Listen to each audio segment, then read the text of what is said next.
আমাদের একটা সমাজে এখন এমন একটা সমাজ চলে এসেছে যে আমরা সমাজের ওপর ধ্যান দিই না। এ কারণে যে আপনারাকে আগেও বলেছি যে আপনি হয়তো ভাববেন যে আমি ভিডিও বানাই রোজগার করার জন্য। আমি রোজগার করার জন্য না, আমি মানুষের কাছে সত্য কথাটা পৌঁছে দেওয়ার জন্য। অনেক বন্ধু আছে তারা গান বাজনা ভিডিও ছাড়ে, তো আমাকে বলে কী ব্যাপার তোমার সাবস্ক্রাইব বাড়ে না কেন? আমি বলি সাবস্ক্রাইব আমার দরকার নেই, মানুষের মনে আমার কথাটা জানে গেঁথে যায়, এই জিনিসটা আমি বলছি। তো আজকে আমরা দেখলাম যেহেতু আমরা বউ দেখতে যাই, বউ দেখতে যেয়ে অনেক আমরা হয়তো দেখলাম যে আমরা মানে প্রত্যেকজনই চাই যে আমরা সুন্দর বউ নিব বা আমরা হয়তো পড়াশোনা বা ভালো তার পরিবেশটা চাই। কিন্তু আমরা কি একটা জিনিস খেয়াল রাখতে হবে যে আজকে আমরা সৌন্দর্য বউ যখন দেখছি তখন সৌন্দর্য কোনটা দেখব? আমরা দেখব কি যে আমরাকে একটা খেয়াল রাখতে হবে যে আমরা যখন বউ কোনো দিকে হয়তো কারোর আত্মীয় বাড়ি যাই বা কোনো বাজার বা কোনো শপিং করতে যায়, তখন দেখতে পাওয়া যায় হয়তো সাজতে 1 থেকে 1.5 ঘন্টা লেগে যায় টাইম। কিন্তু আপনার যখন বাড়িতে থাকে তখন আপনার জন্য না এমন দুর্ব্যবহার করে যে হয়তো একটা ছিঁড়া একটা বেরোবে, যে একটা ছিঁড়া কাপড়, মানে তার গন্ধটা তার স্বামী নিতে পারে না। আর যখন বাইরে যায় আপনার টাকা নিয়ে, আপনি একটা এমনই পুরুষ যে আপনার টাকা নিয়ে আপনার অন্য পুরুষকে দেখাইতে যাচ্ছে। এগুলো আমরাকে ধ্যান রাখতে হবে যে আজকে বিড়ির মহাজনের কাছে, আজকে সবজিওয়ালার কাছে, আজকে হকারের কাছে, আজকে বাজারে, আজকে ঘাটে আমার স্ত্রী যাবে, আমাকে লজ্জা করার দরকার। আমাকে ধ্যান দিতে হবে জিনিসটা আমি করব। আমরা প্রত্যেকজন আমরা স্ত্রীকে ভালোবাসি, তাহলে স্ত্রীকে ভালোবাসতে গেলে তাকে, আমাকে এর আগেও ভিডিওতে বলেছি, তাকে জান্নাতে আমার স্ত্রীটা কি চাই। তাহলে জান্নাতে যদি চাই তো আমি নমাজ পড়লাম, আমার স্ত্রী নমাজ পড়লো না, তার মূল্য কিছু হলো না। আমার স্ত্রী এখন পুকুরে গোসল করতে গেল, পুকুরে যদি গোসল করতে যায় আমরা দেখতে পাই আজকে অ্যান্ড্রয়েড মোবাইল 20,000, 25,000, 30,000 টাকা, কিন্তু দেখা যাচ্ছে খোলামেলার জায়গায় গোসল করছে। কিন্তু এই মোবাইলটা আমাদের ব্যবহার করা খুব জরুরি নয়।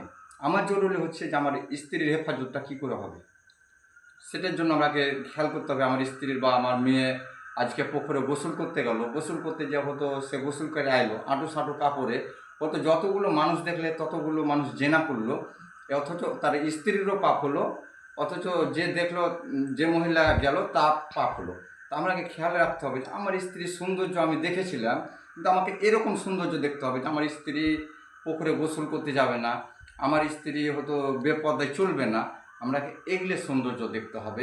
আমরাকে নমাজের কথা বলতে হবে, মানুষকে আমি নমাজ পড়লে হবে না, আরও 5টা লোককে বলতে হবে যে ভাই তুমি অন্যায় করছো, নমাজ পড়তে হবে, ভালো পথে এসো ভাই, আমরাকে জ্ঞান করতে হবে। তো আমরাকে এগুলো ধ্যান দিতে হবে। আজকে বিয়ে হচ্ছে, বিয়ে হওয়ার সময় দেখতে পাওয়া যাচ্ছে মানুষ পণ লিচ্ছে, পণ নিয়ে গান বাজনা বাজি এতে ওটে পড়ছে। তো আমরা এগুলো অনেক লোক ধরেন যে কার 3টা মেয়ে 4টা মেয়ে হচ্ছে, তো তার স্ত্রীর ওপর অত্যাচার শুরু করেছে। কিসের লেগে অত্যাচার শুরু হয়েছে? এত টাকা, আজকে সোনার দাম কত টাকা, আমার এই মেয়ের বিয়ে দিব কী করে, মানে বিভিন্ন চাপ চলে আসে। আজকে যদি আমরা যৌতুক না নিই তো কোনো মানুষ, ধরেন যে আজকেও তো আমি বিয়ে করেছি, যৌতুক নিয়েছি 1 লাখ 2 লাখ 5 লাখ বা নিচ্ছি বা নিয়েছি, আমার উদাহরণ দিয়ে বলছি, আমি নিইনি, তা আমি একটা উদাহরণ দিয়ে বলছি। তা এখন ধরেন যে আমি যদি যৌতুক না নিই, আমার মেয়ের বিয়ে দিলে আমাকে ছাড়বে না। কিন্তু আজকের সমাজটাকে আমাকে দেখতে হবে যে আমি যদি না নিই, আমি আরও 5টা লোককে বলবো, সে যদি না নেয় তাহলে যৌতুক জিনিসটা উঠে যাবে। 5টা জায়গায় যদি 10টা মেয়ে হয় ওর চাপ পড়বে না। তো আমরাকে জিনিসটা খেয়াল রাখতে হবে যে আজকে আমরা জিনিসটাকে যথেষ্ট আমরা জ্ঞান দিতে হবে, জ্ঞানটা রাখতে হবে। আজকে ঘরে ঘরে দেখা যাচ্ছে মানুষ বিড়ি বাঁধছে। আজকে যদি ওর স্বামী বিড়ি খাচ্ছে তো বলছে তুমি বিড়ি খাচ্ছ, তোমার মুখের গন্ধ নিতে পারছি না। আরে মহিলা, তুমি তো বিড়ি তোমার স্বামী যদি না খায় তো তোমার বিড়িটা খাবে কে? তুমি যে বাঁধছো, এই বিড়িটা খাবে কে? আজকে আমরা ঘরে ঢুকি, বাড়ি ঢুকি, আমরা স্ত্রী বা মেয়ে থাকে, আমরা বাড়ি থেকে যখন আসি তখন সালাম দিই না, তাহলে বাড়িতে শান্তি আসবে কোথায়? একটা বস্তা দেখা গেল, একটা বস্তা বা বালতির তলাটা যদি ফুটা থাকে আর আমরা যতই পানি ঢালি বালতিটা ভর্তি হবে না। তো তার কারণ হতে হবে যে আমরা স্ত্রীকে যথেষ্ট ভালোবাসতে হবে।